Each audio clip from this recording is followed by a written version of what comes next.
Ministeerri muummee Federaalaa Dr. Abiy Ahimad boruu raawwii karoora bara 2017 ilaalchisee miseensota mana maree bakka bu'oota uummataatiif ibsa kennu. Manni maree bakka bu'oota uummataa boruu walgahii idilee 42ffaa kan geggeessu yoo ta'u, ministeerri muummee Federaalaa Dr. Abiy Ahimad raawwii karoora bara 2017 ilaalchisee gaaffii fi yaada miseensota mana maree bakka bu'oota uummataa irraa ka'aniif deebiidhaaf ibsa ni kennu. Manni marichaa wixinee labsii baajeta mootummaa federaalaa bara hojii 2018 dhiyaatu irratti mari'achuudhaan ni raggaasisa jedhameetu eegama.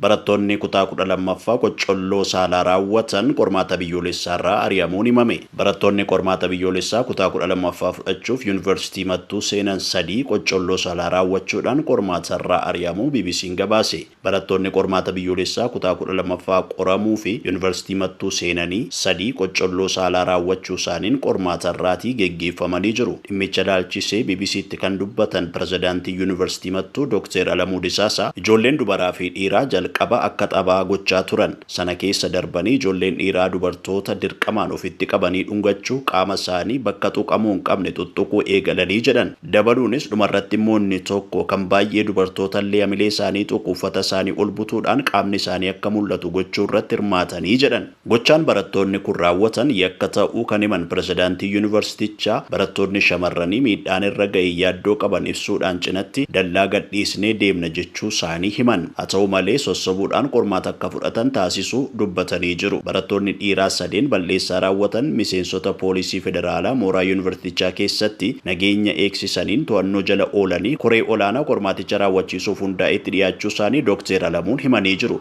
Gochaan akkanaa hamilee dubartootaa kan miidhuu ta'uu isaan dabalataan gochaa mooraa yuunivarsiitii keessatti dhorkaa ta'e ta'uu kan himan pirezidaantichi tarkaanfii barattoota balleessaa raawwatan kunneen irratti fudhatamu ilaalchisee korichi dilbata akka lakkoofsa Itoophiyaatti waxabajji 22/2017 marii taasisuu himan. Maricha irrattis yaadni barattoota 3 mana murtii geessuu jedhu bal'inaan ka'uu dubbatan. Haa ta'u malee yeroo kanatti mana murtii geessuun qaamni miidhaarra ga'e barattoota waan ta'aniif mana murtiitii olii gadi gochuun sammuu isaanii jeequ ta'a waan ta'eef akkaatuma qajeelfamni naamusa qormaata biyyoolessaa kaa'een ijoolleen kun qormaatarraa akka dhorkaman ta'eeraa jedhan. Haaluma kanaan bakka bu'aan biiroo barnootaarraa dhufe barattoota qormaatarraa dhorkaman kana fuudhee maatiitti akka deebisu koree kanaan dirqamnitti kennamuu simanii jiru. Tarkaanfiin kun erga fudhatamee booda haalli mooraa yuunivarsiitichaa keessa jiru gaarii ta'uusaa eeruudhaan wacni dallaa keessatti walitti qabamanii wacaa turan yaaliin warri dhiiraa halkan gara doormii shamarranii deemuuf gochaa turan guutummaan guutuutti dhaabbateera jechuu dandeenya jedhan. Dhimmi barattoota qormaatarraa ari'aman kana maal ta'uu danda'a gaaffii jedhuuf ministeera barnootaatu murteessaa jedhan pirezidaantichi. Garuu ijoolleen kun qormaata waan hin fudhanneef dhimmi isaanii ni gabaafama jechuudhaanis himan. Fuulduratti amala isaanii yoo sirreeffatan bara dhufutti qormaata kana fudhachuu danda'u kan jedhu abdiin qabas jedhanii jiru.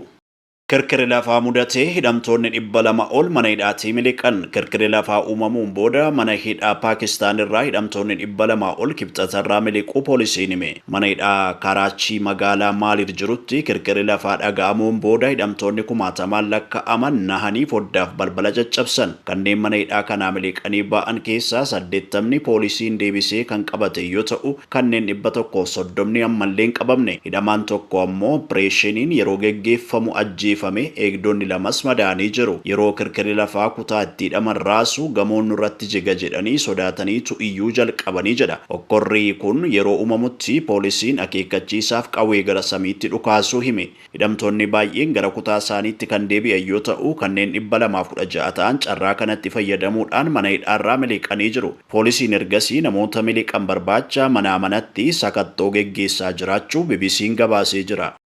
Itoophiyaan yeroo jalqabaaf karaa Keeniyaatiin gara Taanzaaniyaatti humna elektirikii yaaliin erguu eegaluun ishee ibsame. Humna elektirikii Itoophiyaatti Daayirektarri qajeelcha korporeetii kominikeeshinii obbo Mogos Mokonnin gaazexaa Pilaasitti akka himanitti waliigalteen dhiyeessii humna elektirikii biyyoota lamaanii erga mallattaa'ee ji'oota muraasa lakkoofsee jira. Haaluma kanaan sararri daddabarsaa humna meegaawaatii 2000 gama Itoophiyaan ijaaramee jira jedhanii jiru. Sararichaan amma kan darbaa jiru meegaawaatii 200 ta'uu eeruudhaan sararri Karaarri kun ijaarsi dabalataa osoo raawwatamin humna dabalataa dabarsuu akka danda'u ibsanii jiru. Yaalichi adeemsarra jira kan jedhan obbo Mogos gurgurtaan humna elektirikii ifatti hagammaatti akka hin eegalamne dubbatanii jiru. Walitti hidhamiinsi misoomaa kun Itoophiyaan misooma annisaa haaromfamaa irratti biyyoota biroof fakkeenya ta'uuf hojjechaa akka jirtu kan agarsiisu ta'uu ibsanii jiru. Qabeenya ishee faayidaa mataa ishee qofaaf osoo hin taane biyya fedhii faayidaa waloo mirkaneessuun qabdu ta'uu ishee kan agarsiisudhas jedhan. Daayirektarri olaanaan dhaabbata daddabarsa humna elektirikii Keeniyaa Dr. Injiinar John Mativo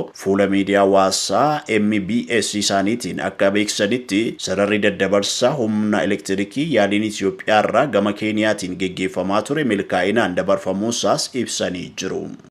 Amerikaan xiyyaarota biituudhaan Yemen boombiin haleeluudhaaf dhaadattee jirti. Waraanni Israa'el misaayilli Yemen irraa gara Israa'elitti erga dhukaafamee booda garee Huutii Ansaarallaa Yaman keessa jiru irratti haaloo ba'uudhaaf dhaadate. Hireen Iraan Yemen irra ga'uuf jiras jedhan.